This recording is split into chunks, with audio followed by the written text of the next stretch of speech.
A key component of the modern world economy, the chemical industry delivers products and innovations to enhance everyday life. It is also an industry in transformation, where chemical executives and workers are delivering growth and industry-changing advancements while responding to pressures from investors, regulators, and public opinion. Discover how leading companies are approaching these challenges here on The Chemical Show. Join Victoria Meyer, president of Progressio Global and host of The Chemical Show, as she speaks with executives across the industry and learns how they are leading their companies to grow, transform, and push industry boundaries on all frontiers. Here's your host, Victoria Meyer. Hi, I'm Victoria Meyer. Welcome back to The Chemical Show. This week, I have the opportunity of speaking with Sam Smolik, who is the retired Senior VP, Americas Manufacturing for LyondellBasell Industries.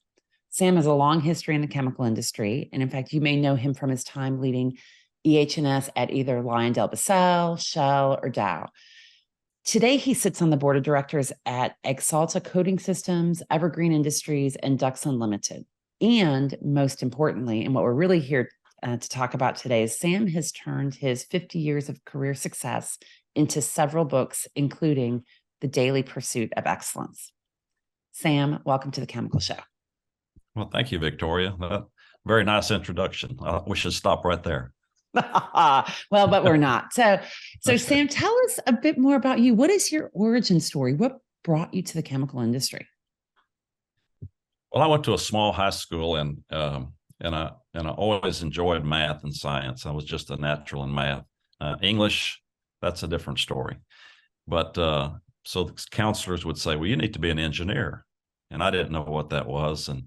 And so I ended up getting a scholarship to the University of Texas and in chemical engineering.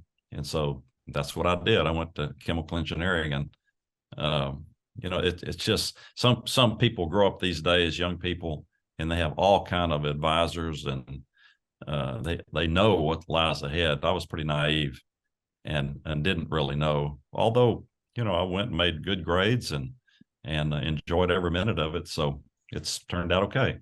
That's awesome. And then that took you into the chemical industry. Right. I graduated with chemical engineering degree. I went to work for Dow Chemical in the organic process research department. So we were doing research on toluene disocyanate and methylene disocyanate, all the intermediates that go into foam for your beds and car cushions, things like that. And I was fortunate enough to get one U.S. patent during my R&D days. So that was a great start. Yeah. And then it looks like you spent most of your career really in operations in one way, shape, or form. Exactly. I was in research for 7 years and progressed pretty fast. And then I started supervising a lot of folks, but I felt that I really didn't have the background, to be rising like that. I think you can be promoted too fast, personally. And we were doing process research. So we would determine ways to improve chemical processes, but then you had to convince the manufacturing people to do it. And I always felt they were like cavemen. They didn't want to take a chance. and so finally I said, you know what, I'm going to move into manufacturing where I can control these decisions and be a little more aggressive. And so I told my supervisors I would like to do it. And they said, that's great. And so I moved in the allyl chloride plant, allyl chloride and epichlorohydrin, which is precursor for epoxy resins and glycerin and products like that. So that started off a string of manufacturing jobs at different plants. And I developed a reputation for being able to go into a troubled plant and not only improve the technology, but motivate the people and build a team that was a winning team. And so I would do that. After 3 or 4 years, my reward would be to get sent to another bad plant. And which in the end, it was great learning experiences because, if you're in a manufacturing plant that just runs good all the time, it's not a challenge. But if you have troubles, I'm kind of optimistic by nature, and I'd see a problem as an opportunity to learn and get better. Yeah. And so it was a great career. That's awesome. So what are some of the most powerful lessons you learned along the way? Well, I learned that you can talk about a team improving performance, but a team is only as good as its weakest link. And so you very quickly find out it's all about people, Yeah. and being able to hire the right people, to train them, to motivate them, to set very clear expectations and hold them accountable. Like there's a philosophy, ABC, antecedent behavior consequence, on behavior management, Yeah. that says for any behavior, there always is a consequence, and the most important consequences are positive. So Right. when somebody does something good, you need to recognize them for it. Positive recognition is very important.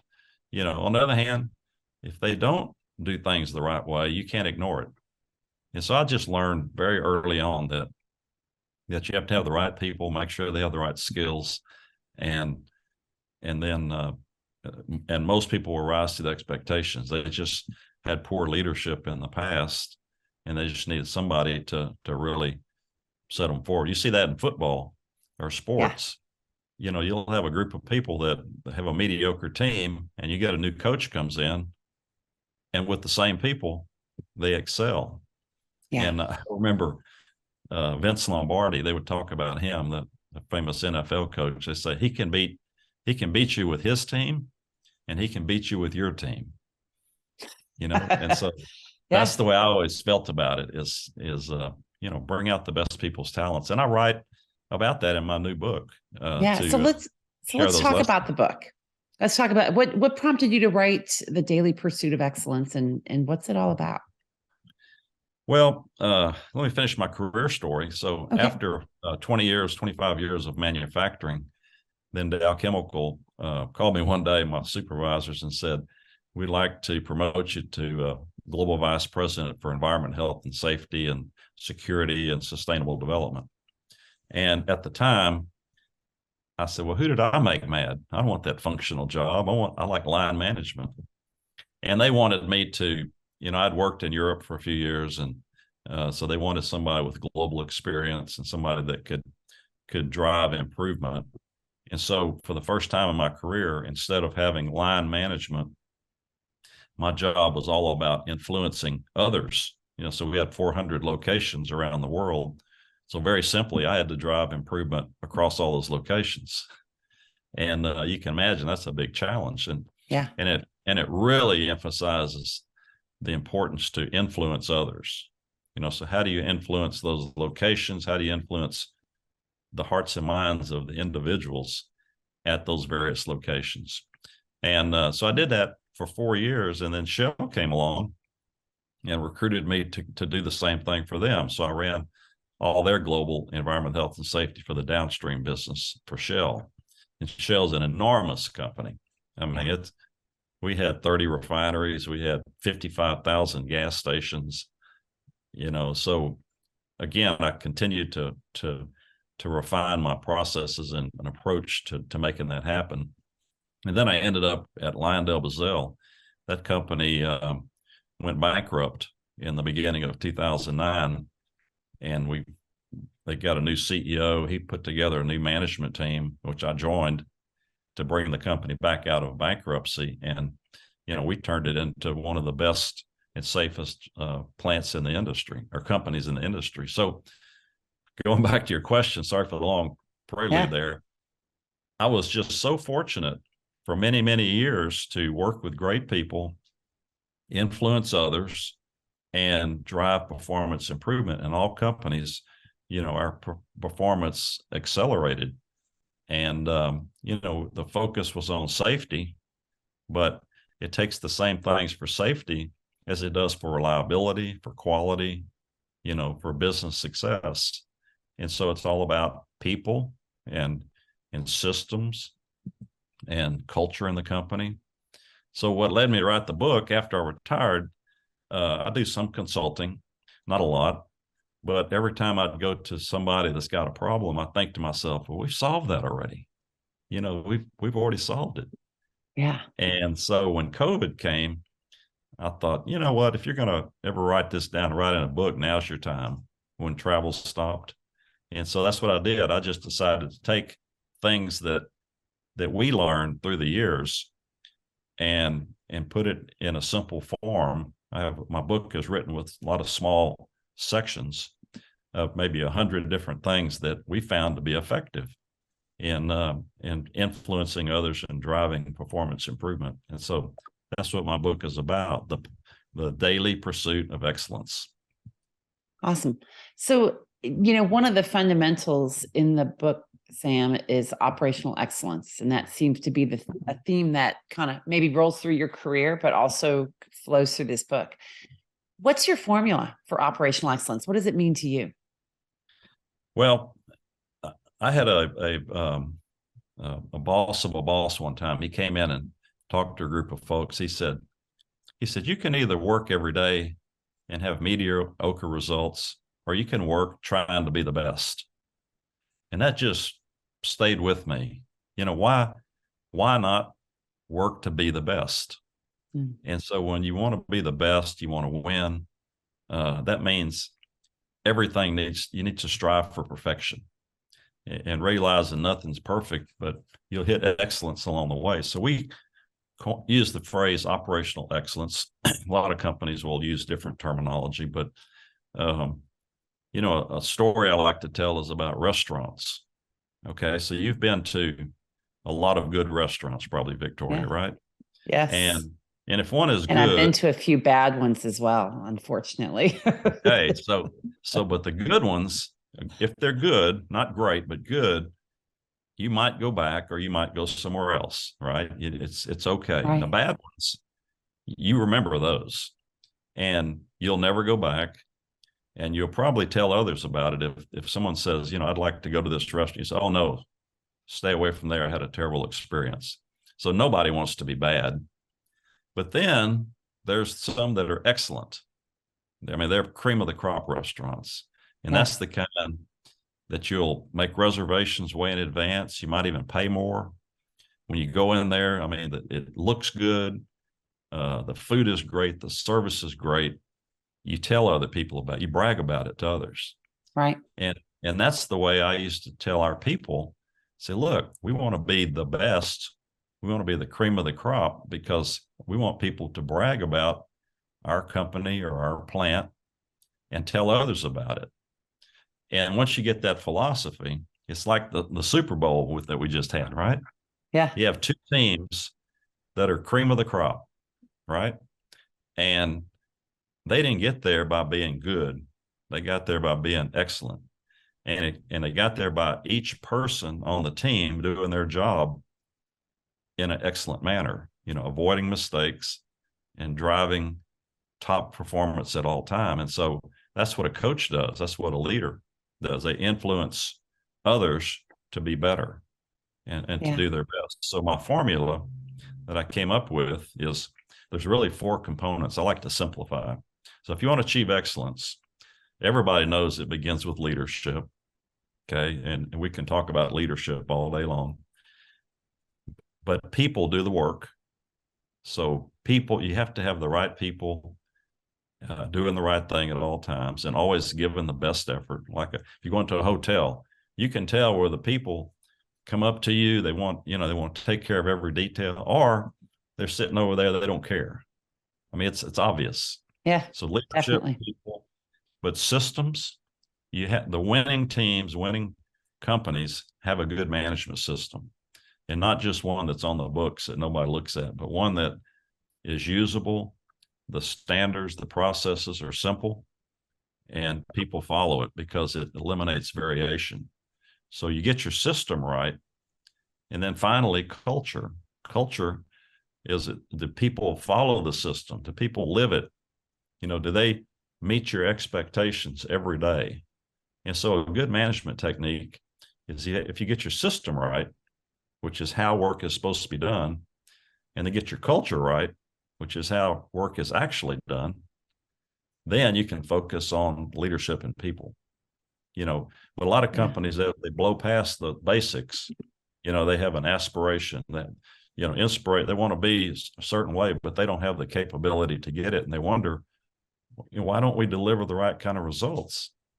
Well, they haven't eliminated variation in their process and created a system that says how you do it. No, Nick Saban, the Alabama football coach.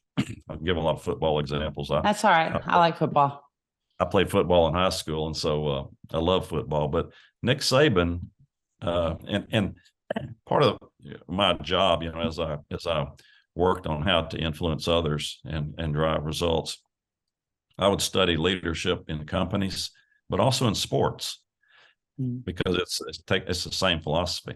Nick Saban is the only coach that I heard for many years would talk about his system. He said, we have a system for how we recruit. We have a system for how we develop people. We have a system for how we prepare for a game. We have a system for how we do the game. And if I hire a new assistant coach, I don't want that coach to come in and coach his way. I want him to learn our system.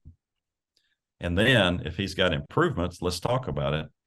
Because if you allow every person to do it their own way, you never will achieve excellence. Yeah. And that's a problem that companies have.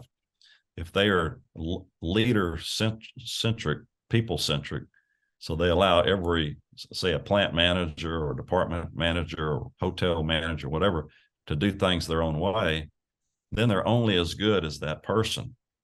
And it might be great or it might be bad, but if you have a system for how you do things and then let people use their talents on top of that, you have a chance to be an outstanding. Yeah, I agree. And I do think having the systems is so critical. And I see the same thing. A lot of times it's surprising, the businesses that don't have systems. And I think sometimes people get confused because they'll say, oh, well, you're being too process centric, right? And there's a difference between being process heavy and being system true, right? The whole aspect of repeatability and consistency is critical, right? We know that when you think about it in the chemical industry, we know it because we want our products to be consistent every time, but we want our business practices and our business processes and the systems to be consistent and make it easier. Fewer decisions, you just know what happens, et cetera. Absolutely. Well, another philosophy throughout the book is simplicity. Yeah. And I'm a very strong believer in that. And if you talk about the word system, people interpret that in many different ways. Some people might think, well, God, that's a bureaucracy. Everybody has to do everything the same way. And that is totally not my message. I believe in the 80-20 rule, to standardize on the critical things that are important, but leave 80-90% for people to use their flexibility. So when I talk about a system, I'll give you an example. At Shell, yeah, do that. When I got to Shell, we had 22,000 trucks on the road every day, delivering jet fuel, gasoline to all our stations and airports and all that. 22,000. So you can imagine, when I joined, there were a lot of traffic incidents, a lot of injuries, a lot of fatalities. I mean, it was incredible. And so I started, and even personal cars, salespeople, whatever, would have accidents. So I said, do we have a safe driving standard? Well, we didn't, so I commissioned a few people to go develop a safe driving standard. Well, they brought it back to me. It was 56 pages, talked about the kind of tires. That's kind of hard to follow. Well, I said, who's going to read this? Nobody will read this. This is ineffective. And so I said, make it shorter. So they brought it back, and I had about 30 pages. I said, no, it's got to be, I want just a few, some things people will remember. And then this one guy said, Sam, you want the 10 Commandments, not the Bible. And I said, hey, you got it. And so they brought it back, and I think we had, 12 or 13 mandatory items if you're driving a vehicle. Simple things like you must have a driver's license. Pre-plan your trip. Don't take off and then be looking at a map. Of course, now it'd be iPhone, but while you're driving, simple things. And then we worked on with all of our companies that did driving for us to reinforce those simple items. And our performance improved dramatically. Yeah. And so your system needs to be practical. It needs to be something people want because it helps them.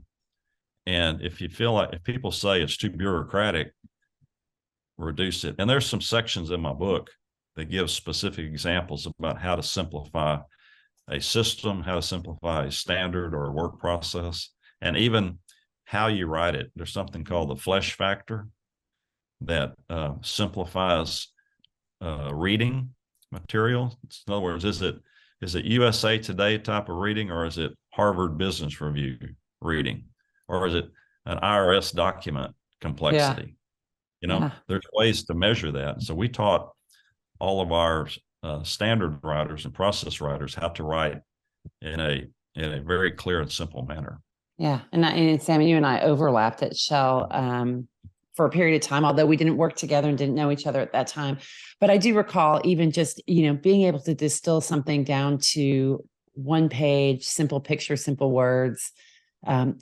It makes it easy to understand. It makes it easy to share, et cetera. So there's a lot to be said for that. Yeah. So I'm going to turn a little bit. You've worked at several leading companies in the industry, Shell, Dow, LyondellBasell.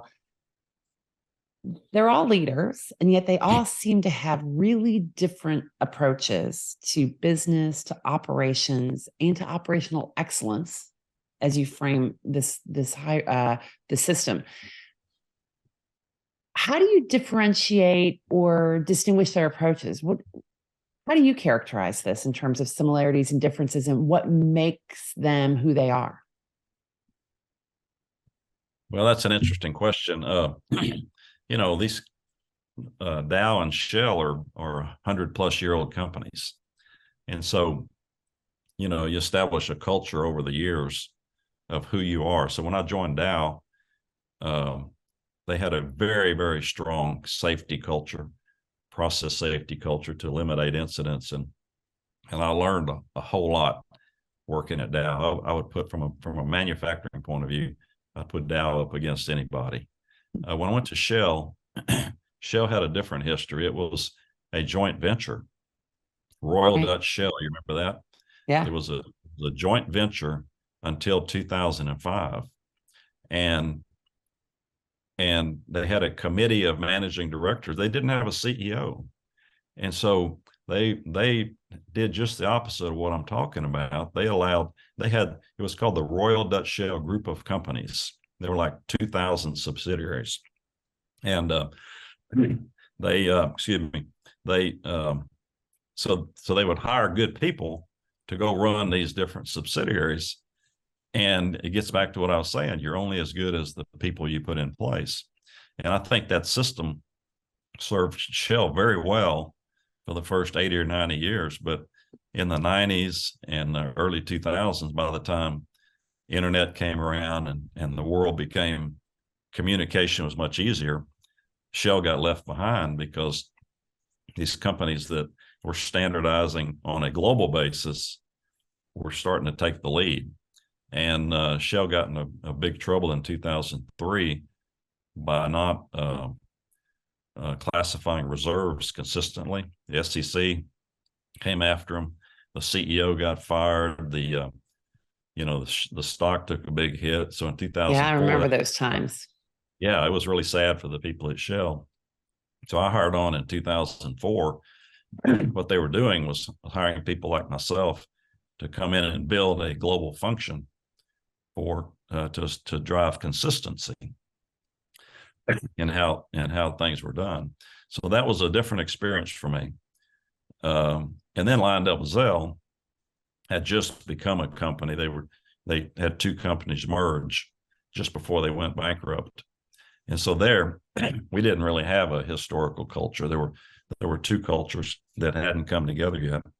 And so it's perfect because I could come in together with our leadership, and we created a culture that was in our own image. And it was fantastic. And I put LyondellBasell now as the leader, one of the leaders in the industry.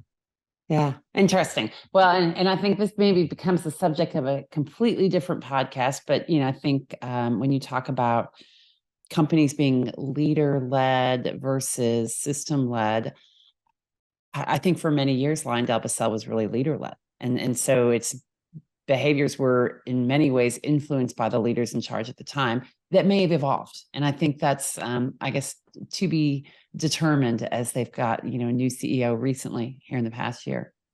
Yeah, no, it's a great company. The reliability is best in class. I own a lot of stock in LyondellBasell, and I have a lot of confidence in it. So you want to keep it doing well.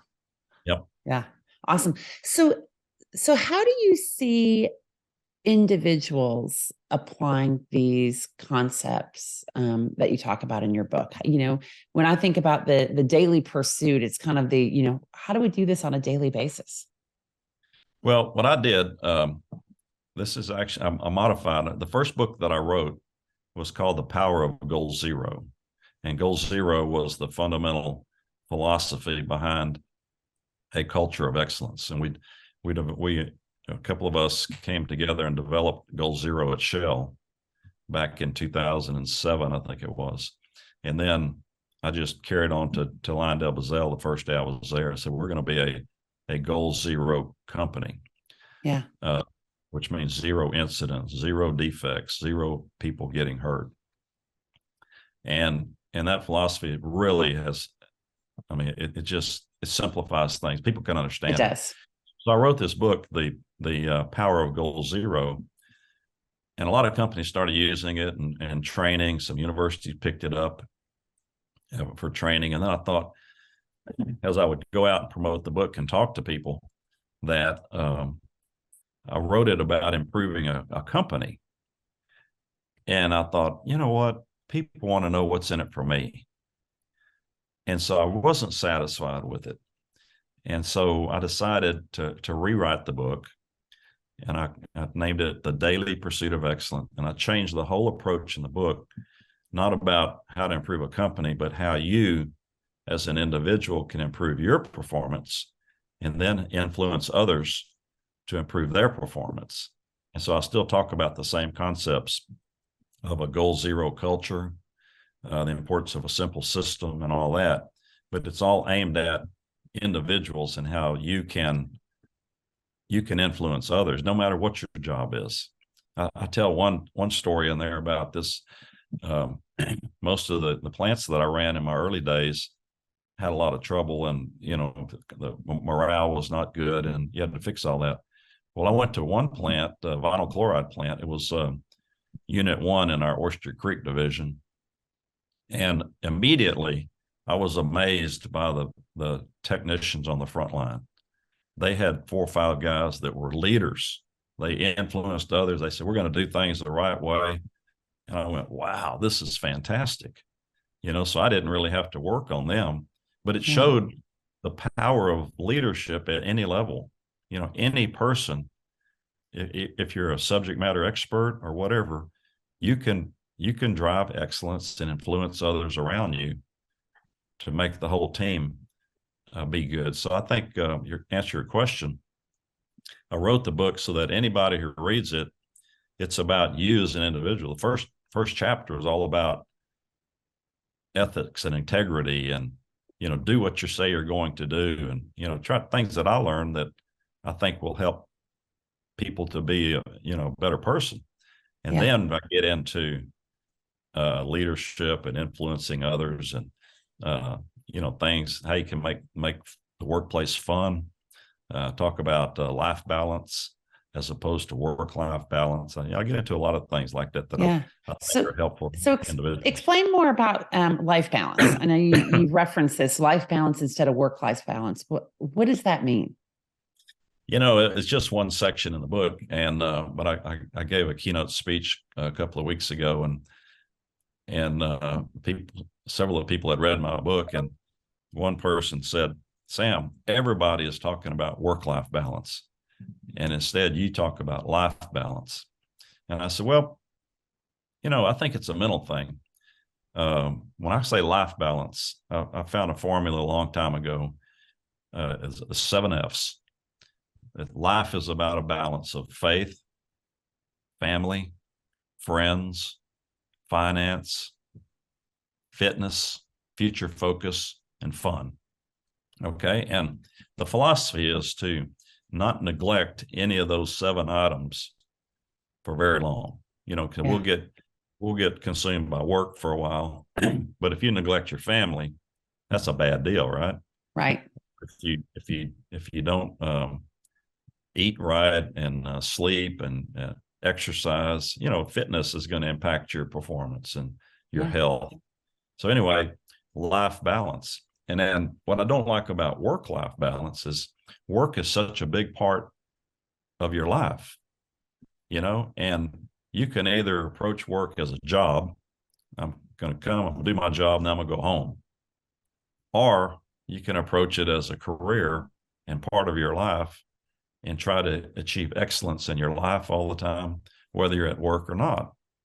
And so I talked a lot about that to my departments, people I worked with, because I think if you talk work-life balance, people, they try to drive a barrier between it. And if you think about work, think about the 7 F's. You have a lot of friends at work. Your friends aren't just in your life over here, they're also in your work. You have fun at work. I always said, hey, let's have fun. Let's enjoy what we're doing. Finance, you're not born rich. You have to work. So that's where work comes in to provide finance so you can do other things. So it's just integrated. And I believe in a philosophy of life balance. And, I was able to, throughout my career, I was working in tough plants. And my son, when he got to be, I think, 5 years old, he was ready to start T-ball and baseball. And I'd always planned on coaching my son. I mean, that was just a given. Yeah. And yet I was at work late every day. And I thought, God, how can I do this? And so I really fretted over it. Said, well, what's life all about if you can't do the things that you really want to do? So I finally went to my boss and I said, hey, I want to coach my son's baseball team. And I'll have to leave, 3:30 or so for practice and games, but I'll come back out. You know me, I'll come back out afterwards or at night, weekends, whatever I need to do. He said, go for it. And I coached 9 years baseball while running plants and having demanding jobs. That's impressive. So I've told that story to many young people. They tell me, because I always ask them about their family and, what are your kids doing? And are you involved? And they say, oh, no, I just don't have time for that. And I said, no.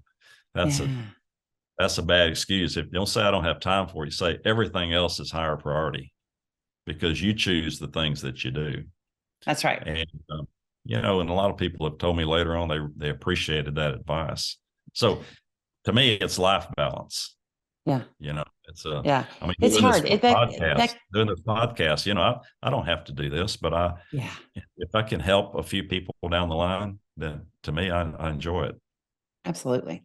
I think one of the challenges in terms of the whole life balance thing is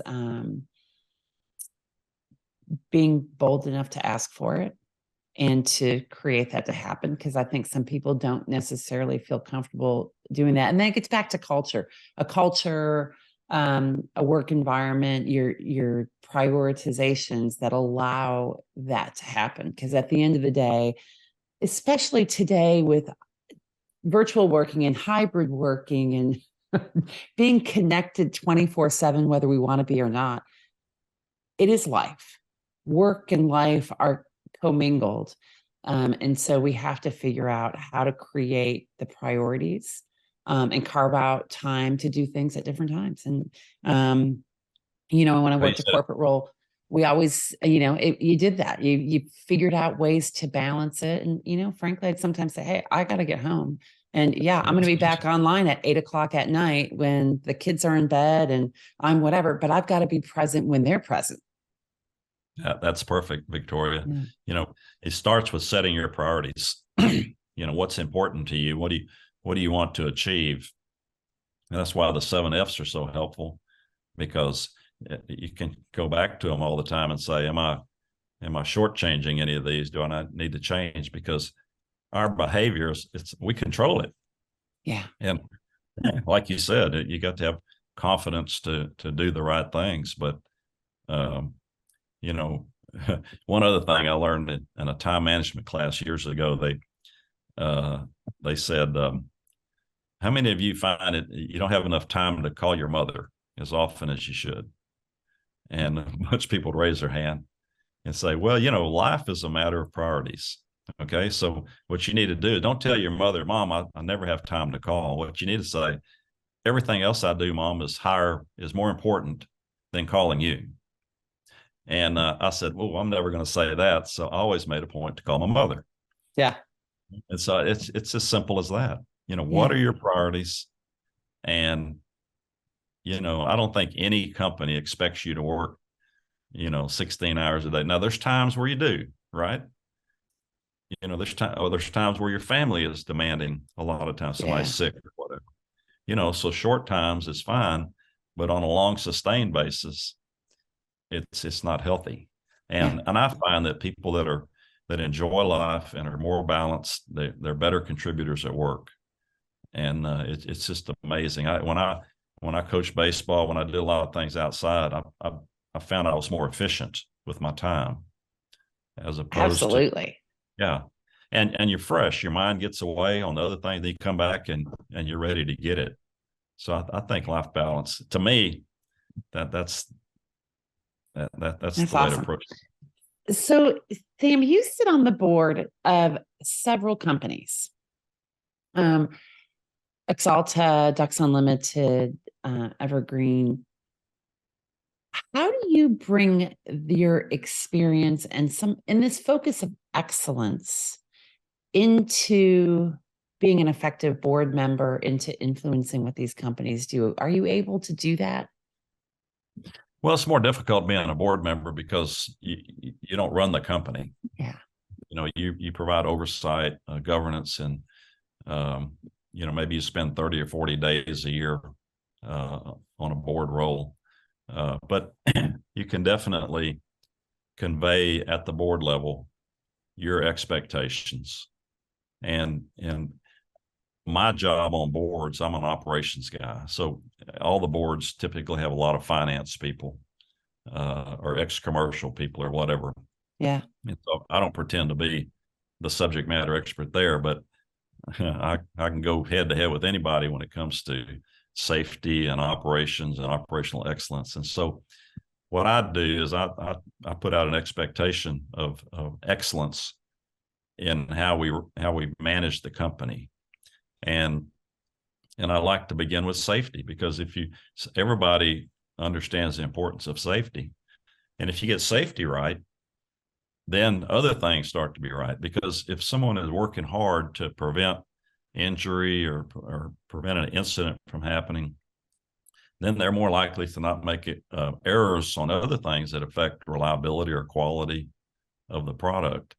And so I expect our safety statistics to be best in class. And, because leaders set the tone at the top is so important. Yeah. And so that's the role the board can have. And you have a lot of influence over the CEO and top management in companies. And hopefully they get the message and you're aligned. And when you're aligned, it's a beautiful thing. Yeah, absolutely.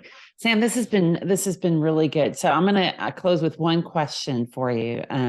If there was just one key takeaway, if somebody did just one thing based on after reading your book, what would it be?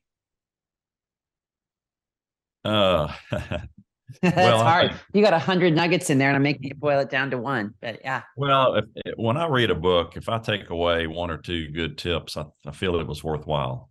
And I guarantee anybody who reads my book, The Daily Pursuit of Excellence, if they don't come away with a bunch of tips, they need to contact me. I'll give them their money back, because there's so much in there that either you didn't know or you forgot. And so, I think to summarize, anything that you do, you should try to be best in class. It makes no sense to just be good. Be excellent, be the best. Housekeeping is critically important. Little things, because if you are, you have a chance of winning, and everybody likes to be on a winning team. And so try to be a winner, try to be, cream of the crop. And that's motivating for your people. It helps in recruiting others. I mean, it's just so many good things associated with it. Yeah. And, and things don't always go great. So when things are bad, you learn from it and you get better, so that would be I guess I would sum up the book is strive for excellence. That's why I call it the daily pursuit of excellence. It takes every day and every small detail has to be right if you're going to achieve excellence. Awesome. Sam, thank you so much. Thanks for sharing the book and your insights with us. Thanks for being part of the podcast. And we will make sure there's a link for people to buy the book. Good. I appreciate that. So that they can read that. And thank you for joining us today on the Chemical Show. Been fun. Absolutely. And thanks everyone for listening. We'll be back next week with another great episode just for you. Thanks. We've come to the end of today's podcast. We hope you enjoyed your time with us and want to learn more. Simply visit thechemicalshow.com for additional information and helpful resources. Join us again next time here on The Chemical Show with Victoria Meyer.